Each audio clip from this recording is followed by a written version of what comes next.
My sister told me she needed just a few days of shelter, then reordered my books, opened my mail, and whispered through the door, "I liked what you did with your sheets." When I confronted her, she said, "You always needed someone watching you." Admit it, I didn't answer. That was 2 months ago. This morning, she was crying in my parents' driveway. They didn't let her in. I hadn't seen my older sister in almost 9 years, not since the night she destroyed my 18th birthday. She faked a pregnancy scare right in the middle of my party, claiming she was cramping, pale, maybe bleeding, causing our parents to shut down the celebration immediately and rush her to the ER, leaving me behind with a house full of confused friends and half-melted ice cream cake. By the time they returned at midnight, it turned out to be just stress, no baby, no explanation, no apology, just relief that overshadowed my feelings entirely. Throughout my childhood, she stole my science project, crashed our parents' car, and even blamed me for her shoplifting phase. Yet somehow, I was always the one grounded while she got hugs and second chances. That night, I realized I didn't just have a selfish sister, I had parents who let her walk all over me, every single time. 9 years later, I was doing okay. Steady IT job, my own condo, zero contact with family, and peace. Then one random Thursday, a Facebook message appeared. "Hey, I've been thinking about you. I miss you." It was her, my sister. Part of me wanted to delete it and pretend it never came, but another part, the part that always hoped she'd change, decided to answer. She claimed she'd been attending therapy, felt terrible about the past, and wanted to fix things. Against my better judgment, we met for coffee. She looked freshly polished with a fake tan and fake lashes, but she came to me with real tears and hugged me as if we'd always been close, making me realize I wasn't over it, that I still wanted my sister back. She told me she was struggling, living with a guy who screamed a lot, and on really bad days, he'd throw pots and pans at her. She said she finally saw how toxic our parents had been, and that she envied my life. We talked late into the night when she eventually asked to crash at my place, just for a few days, because she needed to breathe. So I let her. Biggest mistake I ever made. Initially, it seemed fine. She cooked dinner once, offered laundry help, praised my furniture as though on HGTV. But soon things got weird. She stayed out till 4 a.m. every night. Soon mysterious packages arrived, some in my name. But as soon as I went to open them, she would run in the room and snatch it away saying, "Sorry, accidentally put the wrong name." One time I caught her snooping through my dresser drawers, though she laughed it off saying, "I was hoping your bra might fit me." But nope, too small, like always. It stung a bit when she said that, but I tried not to take it personally. One morning, I found her crying at my home office desk, saying she'd messed up and needing me to co-sign a loan for a course that would change everything. She promised I'd receive payments and played on my past belief in her. She was right. I'd always believed her before. I covered for her sneaking out at 14, took blame for her vape pen at 16, forgave her soap opera drama on my 18th, but I wasn't 18 anymore. "You remember what you did on my birthday?" I asked. She just stared at me and said, "What birthday?" Exactly. I refused the loan, refused co-signing, refused more chances, and her tears instantly stopped as she snapped, accusing me of playing victim, believing myself superior because of my boring job and suburban condo. I told her to pack. She declared me dead to her and left 2 hours later, stealing wine, a hoodie, and spare keys, forcing me to change locks immediately. I thought it was over until my bank alerted me to another loan application in my name. My credit app confirmed she'd tried again. This time I didn't call her. I called a lawyer. Her name was Morgan Reeves, and she had the kind of no-nonsense attitude I needed right then. Her office was small but professional, with degrees covering one wall and a massive filing cabinet against another. "This is unfortunately common with family members," Morgan said after I explained everything. "They have access to your personal information, know your history, and can anticipate your moves, but that doesn't mean you can't fight back." She helped me draft cease and desist letters to Vanessa,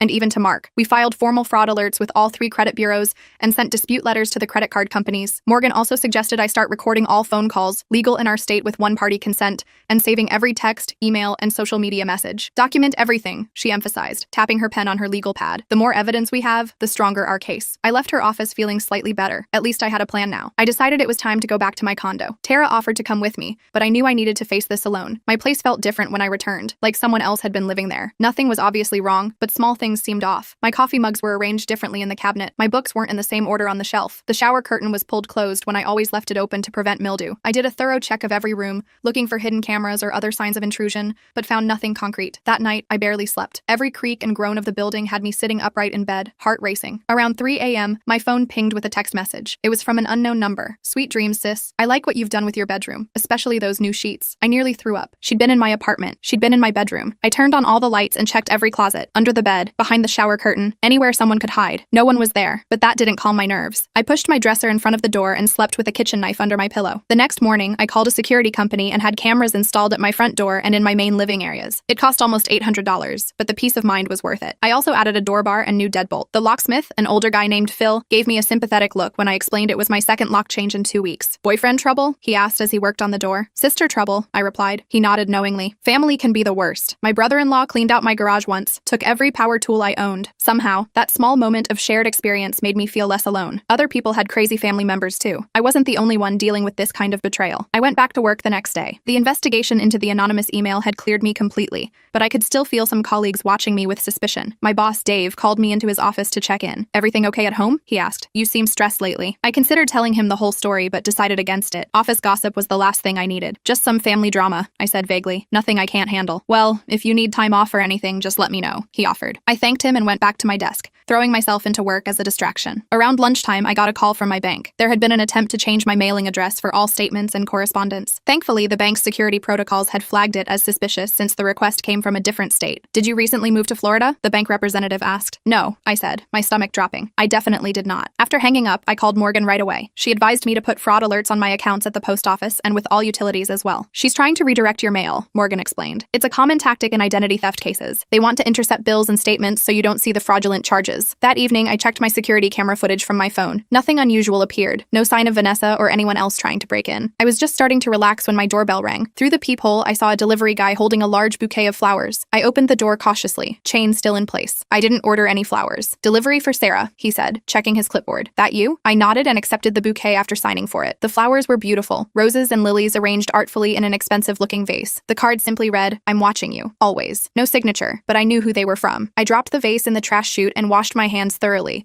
as if I could wash away the creepy feeling the flowers had given me. Then I added the card to my evidence file and updated my log with the details of the delivery. The next day was Saturday, and I decided to do something normal for once. I went to my favorite coffee shop, laptop in tow, planning to catch up on some personal emails and maybe watch a movie. The barista, Jake, greeted me by name. Hey stranger, haven't seen you in a while, he said as he prepared my usual order, vanilla latte with an extra shot. Been busy, I replied with a forced smile. Your sister was in here yesterday, he continued casually. She looks just like you. Well, except for the hair, and she's a bit taller. I froze. My sister was here? Yeah, she said she was visiting you. Super friendly. She asked a bunch of questions about you. How often you come in, what you usually order, if you ever come with friends. I thought it was sweet she wanted to get to know your routine. My hands started shaking so badly I had to set my coffee down. Jake, that woman is not my sister. I mean, she is, but we're not in contact. She's been stalking me. Jake's eyes widened. Oh, shh. I'm sorry. I had no idea. She seemed so normal. That's her specialty, I muttered. Did she say anything else? She mentioned something about your parents being worried about you. Said you'd been acting strange lately, cutting off family. I didn't think much of it at the time. Great. Now even my favorite coffee shop wasn't safe. Vanessa was systematically poisoning every part of my life, turning strangers against me before I even knew she'd been there. I thanked Jake for the information and left. My coffee barely touched. When I got home, I had an email from my landlord. Apparently, someone claiming to be my emergency contact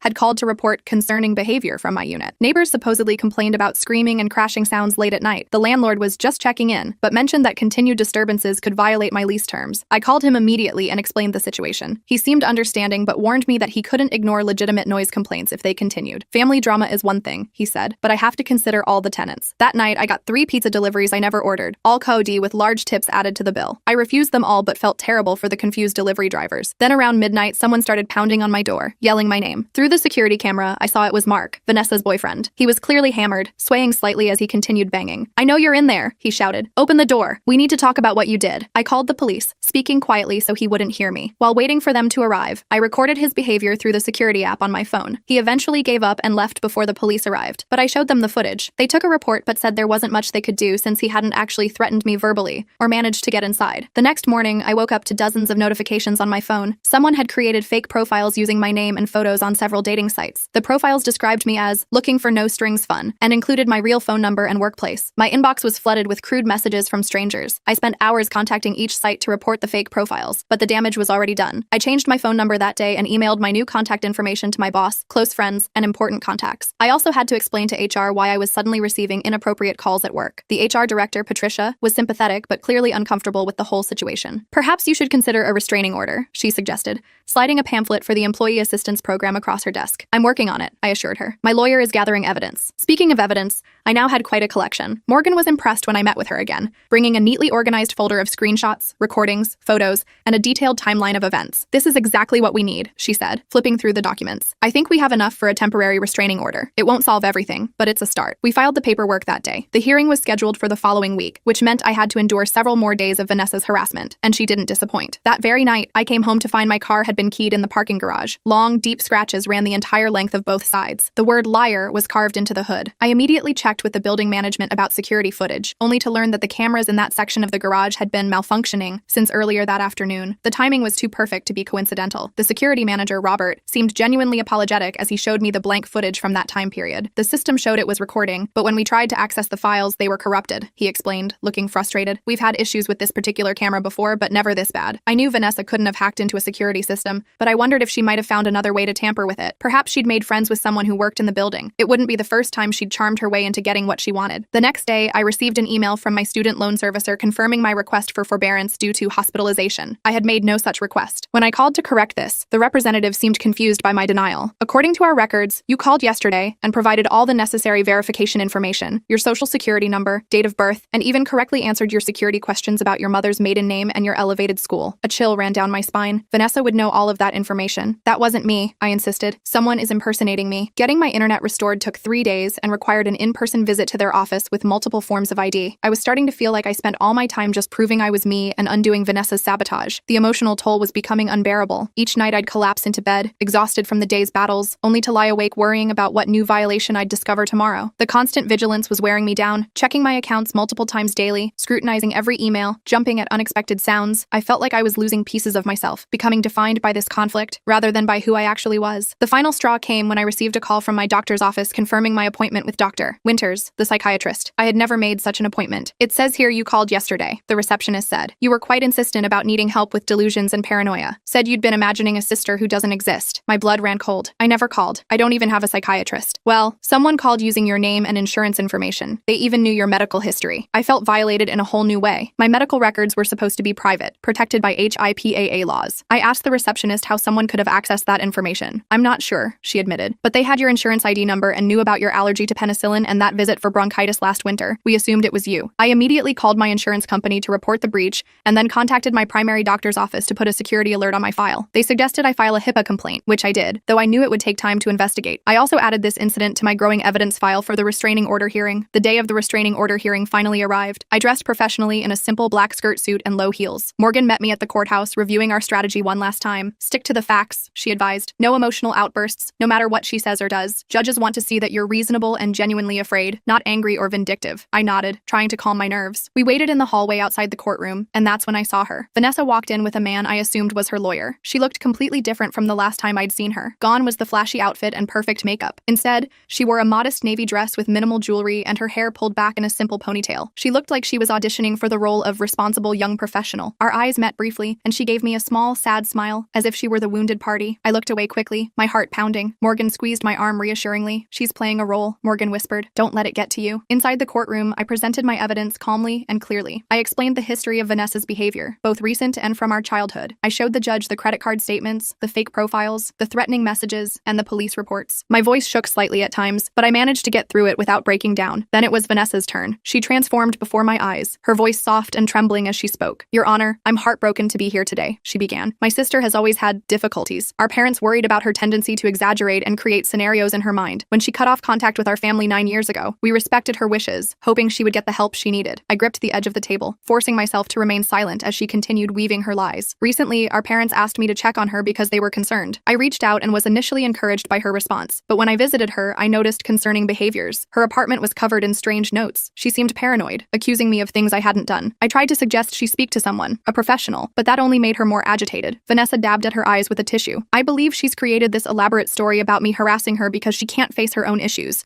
These so-called fake profiles and credit cards, I had nothing to do with them. I've been trying to help her, not hurt her. Her lawyer presented character witnesses, friends who described Vanessa as caring and devoted to her family. One even claimed to have witnessed me having a meltdown in public, screaming about being followed. It was completely fabricated, but delivered with such conviction that I saw the judge's expression shift slightly. When it was time for cross-examination, Morgan was brilliant. She methodically exposed inconsistencies in Vanessa's story, presenting phone records that showed calls from Vanessa's number at the exact times the harassment occurred. She showed the judge the lipstick message on my bathroom mirror through photos I'd taken, pointing out that the handwriting matched samples of Vanessa's writing from birthday cards she'd sent me years ago, which I'd kept. And can you explain, Morgan asked Vanessa directly, why your boyfriend Mark appeared intoxicated at my client's door at midnight, an address he would only know if you provided it? Vanessa blinked rapidly. I don't know what you're talking about. Mark and I broke up months ago. Morgan played the security footage showing Mark clearly saying Vanessa's name as he pounded on my door. Vanessa's composure cracked slightly, but she recovered quickly. He must be stalking me too, she said. That's why I left him. He's unstable. The judge seemed skeptical of this convenient convenient explanation. After both sides presented their cases, he called a brief recess to review the evidence. Those 15 minutes were the longest of my life. I sat rigid in my chair, avoiding looking at Vanessa across the room. When the judge returned, he granted my temporary restraining order. Vanessa was ordered to stay at least 500 feet away from me, my home, and my workplace. She was prohibited from contacting me directly or through third parties. The judge also ordered a full hearing in 30 days for a permanent restraining order pending further investigation. I felt a wave of relief wash over me, but it was short-lived. As we left the courtroom, Vanessa brushed past me in the hallway, whispering, "This changes nothing. You've only made things worse for yourself." Morgan heard her and immediately made a note of the threat. "We'll add that to the record for the permanent hearing," she said loudly enough for Vanessa to hear. I spent the next week in a strange limbo. The restraining order provided some peace of mind, but I still felt on edge. I changed all my passwords again, put additional security freezes on my credit, and even considered moving to a new apartment. The financial strain of all this was starting to take a toll. Between lawyer fees, security equipment, locksmith costs, and car repairs, I'd spent nearly $5,000 already. Then one evening, I received an email from an address I didn't recognize. The subject line was simply, "Truth about Vanessa." I almost deleted it, assuming it was more harassment, but something made me open it. "You don't know me," it began, "but I know your sister. My name is Jordan Wilson, and I dated Vanessa for about 6 months last year. I recently saw a post she made about you on social media that seemed off, so I did some digging. What I found disturbed me enough that I felt I needed to reach out. She did similar things to me when I broke up with her. Identity theft, harassment, spreading rumors to my friends and family. I didn't press charges because I just wanted it to end, but I regret that now. I have evidence that might help your case if you're interested. Call me if you want to talk." A phone number followed the message. I stared at my screen, heart racing. This could be another of Vanessa's tricks, a fake email designed to lure me into some trap. But what if it was legitimate? What if there were others out there who had experienced the same treatment from Vanessa? I called Morgan before doing anything else. She advised caution, but agreed it was worth investigating. "Let me reach out first," she suggested. "I can verify if this person is real and if their story checks out." 2 days later, Morgan called me with news. Jordan Wilson was indeed real, and his story seemed credible. He had dated Vanessa after meeting her at a yoga studio, and their breakup had triggered a campaign of harassment similar to what I was experiencing. He had documentation, texts, emails, police reports that showed a pattern of behavior consistent with what Vanessa was doing to me. "He's willing to testify at your permanent restraining order hearing," Morgan said, "and he thinks there might be others." Apparently, Vanessa mentioned other ungrateful people she'd taught lessons to during their relationship. This was a major breakthrough. If we could establish a pattern of behavior, it would strengthen my case enormously. Morgan suggested we try to find these other victims before the hearing. Over the next 2 weeks, through careful investigation and with Jordan's help, we identified 3 more people who had been targeted by Vanessa: an ex-boyfriend before Jordan, a former roommate, and a co-worker who had reported her for stealing from their workplace. Each had experienced some form of harassment, identity theft, or reputation sabotage. 2 had moved to different cities to escape her. 1 had changed her name. I met with Jordan in person at Morgan's office. He was tall with kind eyes and a nervous habit of running his hand through his hair when he spoke. The similarities between our experiences were chilling. "She seemed so normal at first," he said, echoing my own thoughts. "Charming, funny, attentive." Then little things started happening. My mail would disappear. Friends would mention conversations with me that never happened. My car was vandalized twice. "Did she ever admit to any of it?" I asked. "Never directly, but she would say things like, 'Isn't it weird how bad things happen to people who cross me?' with this little smile. When I finally broke up with her,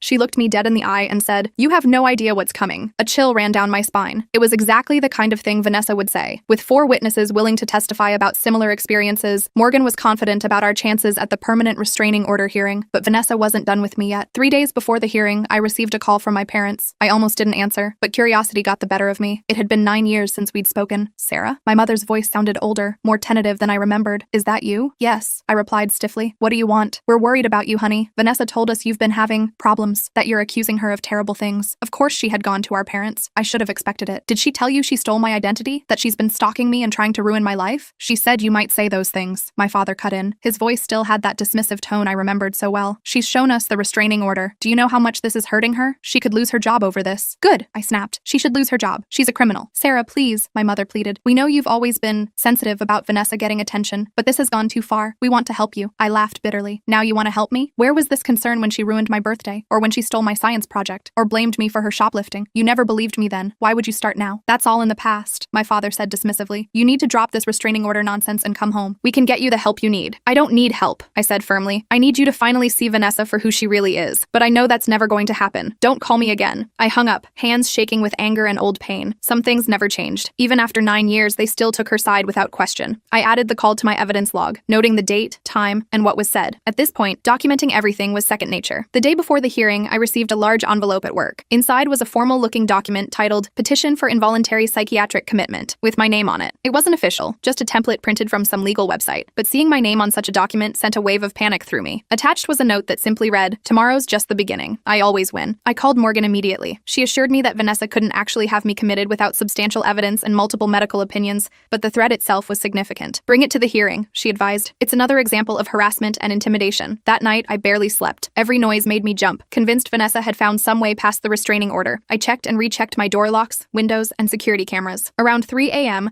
I received a text from an unknown number. Looking forward to seeing you tomorrow, sis. Hope you're ready for what comes next. I added it to my evidence file without responding. The hearing was at 9 a.m., just a few more hours, and maybe this nightmare would finally start to end. The courthouse was busier than it had been for the temporary order hearing. Morgan met me at the entrance, looking confident in a sharp blue suit. We have a strong case, she assured me. Just stay calm and stick to the facts, like before. Inside, I was surprised to see not just Jordan, but all 3 of the other victims we'd identified. They sat together in the gallery, a united front against Vanessa's manipulation. Jordan gave me a small nod of encouragement. Vanessa arrived with both a lawyer and our parents. Seeing my mother and father after so many years was jarring. They looked older, of course. My father's hair now completely gray, my mother's face more lined. They didn't look at me as they took their seats behind Vanessa. The hearing began with my testimony. I presented the new evidence of harassment that had occurred since the temporary order, including the commitment form threat and the call from my parents. Morgan then called Jordan and the other victims one by one. Each told their story calmly and clearly, describing the pattern of behavior that matched my experience exactly. The judge listened attentively, occasionally glancing at Vanessa as the testimonies built a damning picture. When it was Vanessa's turn, she had clearly prepared. She appeared with medical records claiming I had a history of paranoid delusions. The records looked authentic at first glance,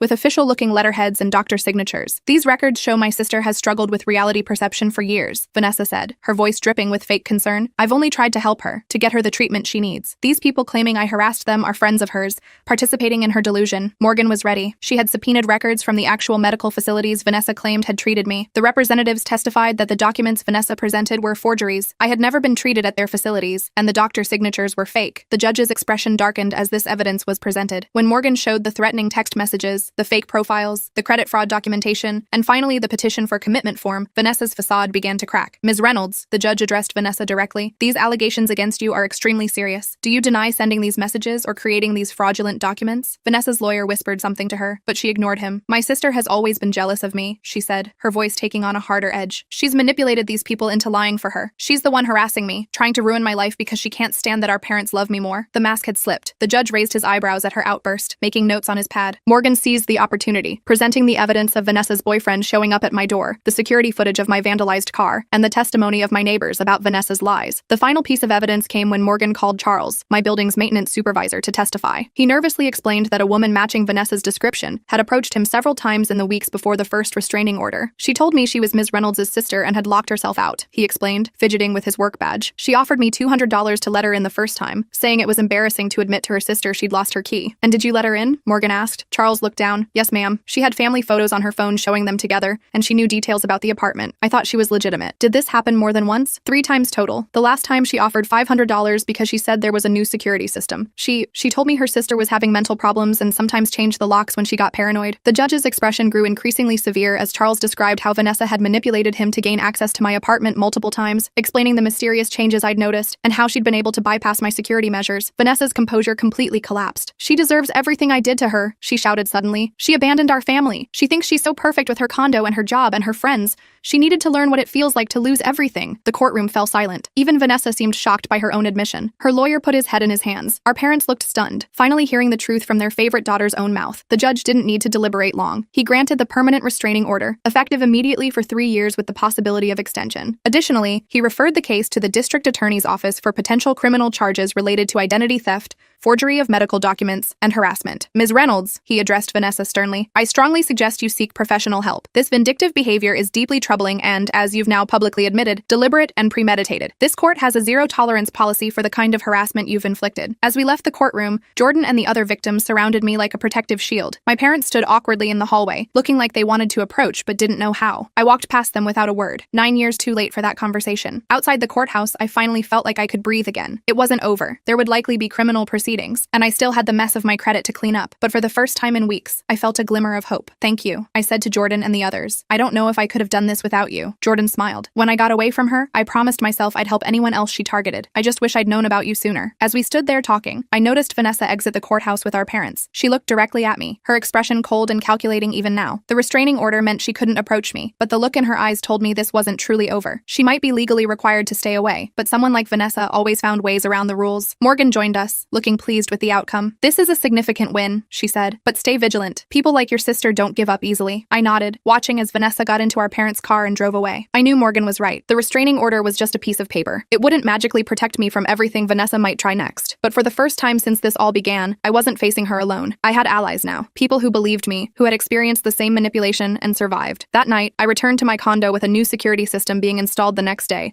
and Jordan's promise to check in regularly. I still jumped at shadows and checked my locks twice, but as I settled onto my couch with a glass of wine, I allowed myself to feel something close to victory. Vanessa had tried to destroy my life, just like she'd tried to ruin my birthday 9 years ago. But this time, I fought back. This time, I won. Or so I thought. Little did I know, Vanessa had one more card to play, and it would be her most dangerous move yet. I went to bed that night with Morgan's warning echoing in my head. "Stay vigilant," she'd said, and I planned to. I double-checked all my locks, tested my new security system 3 times, and even pushed my dresser in front of my bedroom door like I had before. It felt a little paranoid, but after everything that had happened, I figured better safe than sorry. The next morning, I woke up to blessed silence. No threatening texts, no emergency alerts from my bank, no strangers at my door claiming I'd ordered something, just normal. I almost didn't know what to do with myself. I made coffee, scrolled through my emails, nothing alarming there either, and actually managed to eat breakfast without feeling sick to my stomach. I decided to go into work early, hoping to catch up on all the projects I'd fallen behind on during this nightmare. My boss Dave noticed my improved mood immediately. "You look better," he said when I passed him in the hallway. "Things settling down?" I nodded. "Getting there. Got a permanent restraining order yesterday." "Good. Let me know if you need anything." He patted my shoulder awkwardly and continued on his way. Not exactly a heart-to-heart, but I appreciated the gesture. The next few days continued in this strange new normal. I kept waiting for the other shoe to drop, for Vanessa to find some loophole in the restraining order, but nothing happened. By the weekend, I was starting to relax a tiny bit. Jordan called to check in on Friday night. "Still quiet?" he asked. "Yeah, almost too quiet. Makes me nervous." I get that. After my thing with her ended, I kept waiting for the next disaster, but eventually I realized she'd moved on to someone else. That thought gave me pause. You think she's already found a new target? Maybe. Or maybe the court stuff scared her straight. Hard to say with someone like her. After we hung up, I decided to treat myself to dinner out. Nothing fancy, just the little Thai place around the corner from my condo. I was halfway through my pad Thai when I noticed a woman at the bar who kept glancing my way. She looked vaguely familiar, but I couldn't place her. When she caught me looking, she smiled and walked over. "You're Sarah, right?" she asked. I tensed immediately. "Do I know you?" "I'm Barbara. I work with Vanessa." She must have seen my expression change because she quickly added,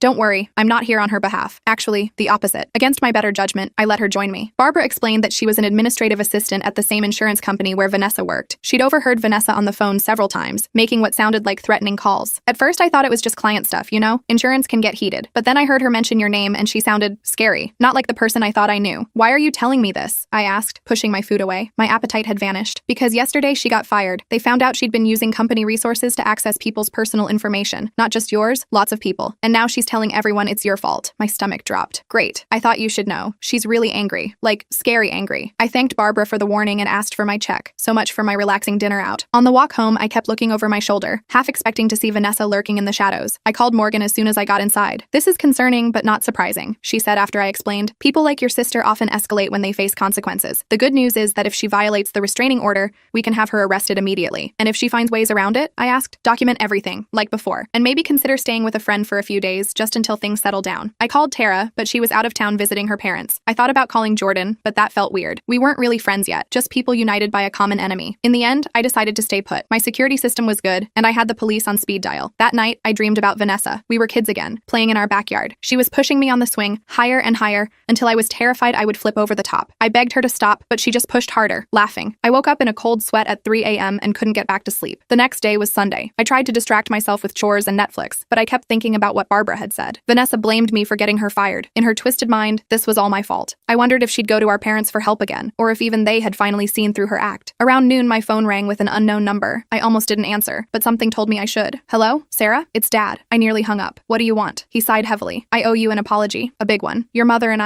we've been talking a lot since the hearing. About Vanessa. About you. About how we failed you both." I didn't say anything. It was too little. Too late. "Vanessa came to us last night," he continued. "She was hysterical, saying you'd ruined her life, gotten her fired. She wanted money to teach you a lesson. That's what she said. Those exact words. Now he had my attention. And we said no. For the first time ever, we said no to her. We told her she needed help. Professional help. She didn't take it well. What does that mean? She trashed our living room, broke your mother's china cabinet, said things I never thought I'd hear from my own daughter. Then she left, screaming that if we wouldn't help her, she'd handle things herself." My blood ran cold. "When was this?" "Last night, around 8. Have you seen or heard from her since?" "Number we tried calling, but she's not answering. We're worried about what she might do. To herself or to you." I thanked him for the warning, ignoring his attempts to extend the conversation. As soon as we hung up, I called the police to report what my father had told me. The officer who took my call seemed concerned, but said there wasn't much they could do until Vanessa actually violated the restraining order order. Keep your doors locked and call 911 if she shows up, he advised. I spent the rest of the day on elevated alert, jumping at every noise. By evening, I was exhausted from the constant tension. I decided to take a hot shower,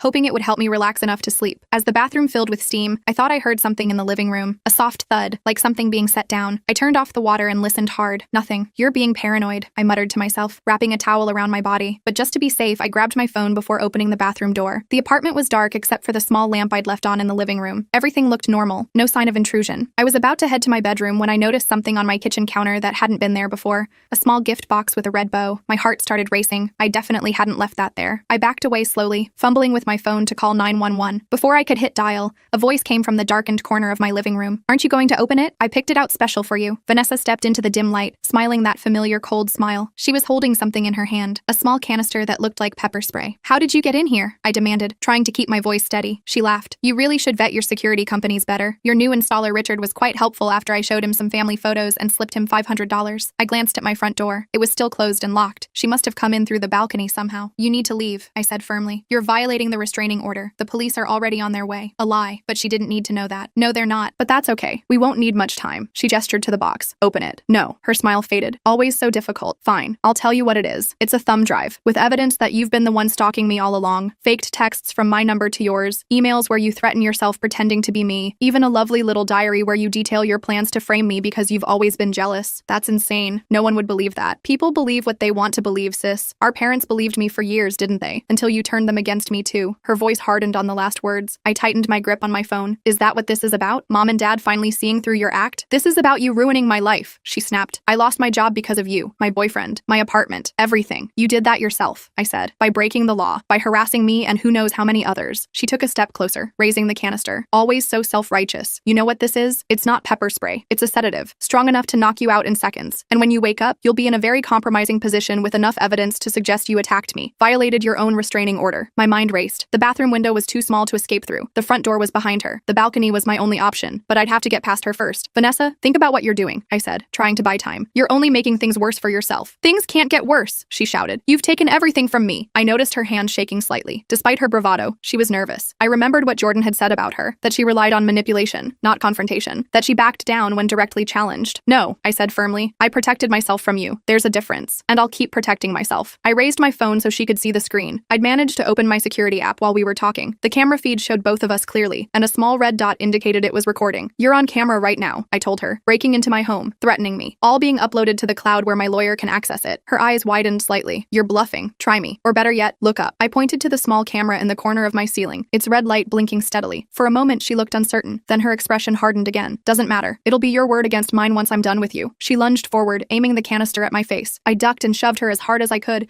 sending her stumbling backward into my coffee table. The canister flew from her hand and skittered across the floor. I made a dash for the front door, but she recovered quickly, grabbing my ankle and pulling me down. My phone slid away under the couch. We grappled on the floor, Vanessa trying to pin me down while I fought to break free. She was stronger than she looked, fueled by rage and desperation. She managed to get on top of me, her hands going for my throat. You think you're so much better than me, she hissed, fingers tightening. You've always thought that. I couldn't speak, could barely breathe. Black spots danced at the edges of my vision. In desperation, I reached out blindly, my hand closing around something solid, the heavy glass paperweight from my coffee table. I swung it with all my remaining strength. It connected with the side of Vanessa's head with a sickening thud. She slumped sideways, her grip on my throat releasing. I scrambled away, gasping for air, and retrieved my phone from under the couch. My hands shook as I dialed 911. I need help, I croaked when the operator answered. My sister broke into my apartment. She attacked me. I think she's hurt. Vanessa wasn't moving. A small trickle of blood ran from her temple where the paperweight had struck her. Panic seized me. Had I called her? I forced myself to approach to check for a pulse. It was there, steady beneath my fingers. She was just unconscious. The police arrived within minutes, followed by an ambulance. They handcuffed Vanessa even though she was still unconscious and loaded her into the ambulance. I gave my statement, showing them the security footage and explaining about the restraining order. One officer found the canister Vanessa had threatened me with. We'll need to test this, he said, bagging it carefully. If it contains what you say it does, that's attempted assault with a chemical agent. Very serious charge. I spent the rest of the night at the police station,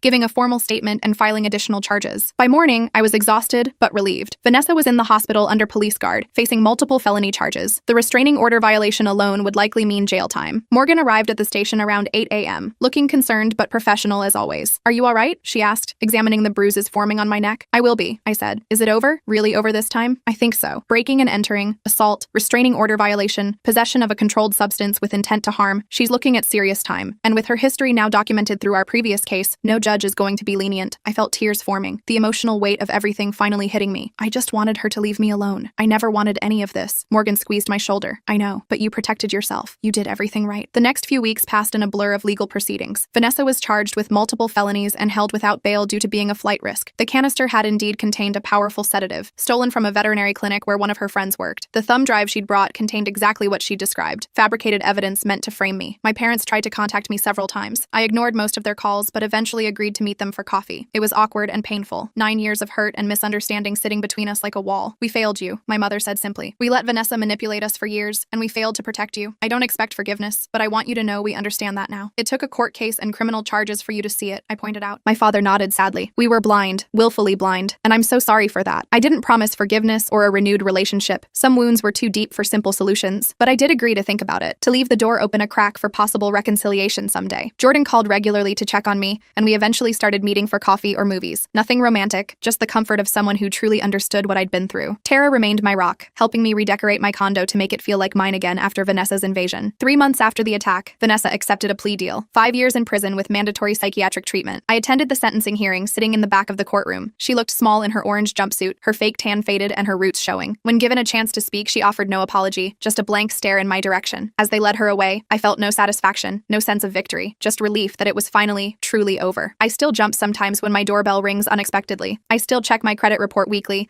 and keep my security system armed at all times. Some habits are hard to break after what I've been through, but the constant fear is fading, replaced by a cautious optimism about the future. Last week, I ran into Barbara, the woman from Vanessa's office at the grocery store. She smiled and asked how I was doing. Better, I told her honestly. Getting there. I'm glad, she said. You know, after everything happened, a bunch of us from the office looked into those client files Vanessa had accessed. We found 5 other people she'd been harassing. The company reached out to all of them. I think you started something important, helping people realize they weren't alone in what she did to them. That conversation stayed with me. The idea that by standing up to Vanessa, I might have helped others escape her manipulation felt like the first truly positive thing to come out of this nightmare. Yesterday, I finally took down the extra security cameras in my living room. I still have the main system, of course, but I no longer feel the need to record every moment of my life. I'm sleeping through the night more often than not. I've even started dating again. Nothing serious, just dinner with a guy from my building who always said hello in the elevator. Jordan says healing isn't linear, that there will be good days and bad days. He's right. Some mornings I wake up angry about everything Vanessa took from me, my sense of safety, my trust in others, years of potential relationship with my parents. Other days I feel stronger for having survived it all, for having fought back and won. The district attorney called last week to let me know Vanessa had been denied her first appeal. She'll serve her full sentence with no early release due to the violent nature of her crime. I thanked him for the update and then deleted his number from my phone. I don't need to track her movements anymore. I don't need to wonder where she is or what she's planning. For the first time in months, maybe years, I'm focusing on my own life, not looking over my shoulder. I'm planning a vacation. I'm considering a new job offer. I'm thinking about getting a cat. 9 years ago, Vanessa ruined my birthday, and I walked away from my family. I spent nearly a decade building a life without them, only to have Vanessa try to destroy that too. But she failed. In the end, her obsession with hurting me hurt her far more. I still have my condo, my job, my friends, my freedom, and now I have something else too. The absolute certainty that I can handle whatever comes next. Because if I could survive Vanessa at her worst, I can survive anything.